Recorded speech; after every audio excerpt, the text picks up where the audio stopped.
Ambati Silks, Kanchivaram Saree Store, now in Vijayawada. Exclusive Pattu Sarees, Salwas and Lehengas.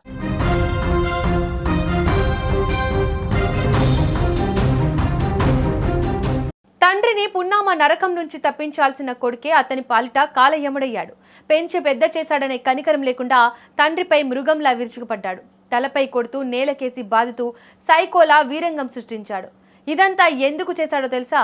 మద్యం తాగడానికి డబ్బులు ఇవ్వలేదని. పని చేసుకొని మంచిగా బతుకు బిడ్డ అన్నందుకు రౌడీలా మారి ఆ తండ్రిని దారుణంగా హత్య చేశాడు.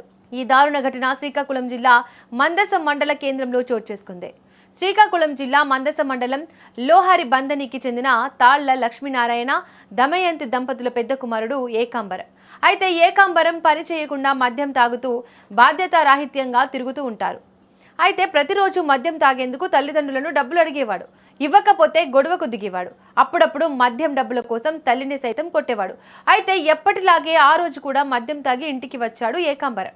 అయితే మళ్ళీ మద్యం తాగేందుకు డబ్బులు కావాలని తండ్రితో వాగ్వాదానికి దిగాడు. అయితే తన దగ్గర డబ్బులు లేవని తండ్రి చెప్పడంతో ఏకాంబరం ఆగ్రహంతో రగిలిపోయాడు. అప్పటికే మద్యం మత్తులో ఉన్న అతను డబ్బుల విషయంపై తండ్రిపై ఒత్తిడి చేశాడు. ఈ నేపథ్యంలో ఇద్దరి మధ్య చోటు చేసుకున్న వాగ్వాదంలో ఏకాంబరం మృగంలా మారాడు.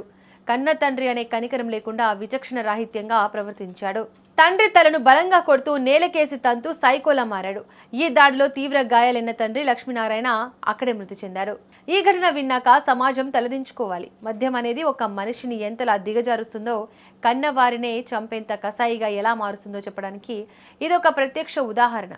2 చుక్కల మద్యం కోసం రక్త సంబంధాన్ని కూడా చంపేసే పరిస్థితికి ఈరోజు సమాజం చేరుకుంది. ఇలాంటి వ్యసనాలకు బానిసైన వారికి కౌన్సిలింగ్ ఇవ్వడమే కాదు, కఠినమైన శిక్షలు కూడా అమలు చేయాలి. మద్యం మహమ్మారి ఇంకెన్ని కుటుంబాలను బలి తీసుకుంటుందో అంటూ ఈ విషయం తెలిసిన వారు విచారణ వ్యక్తం చేస్తున్నారు.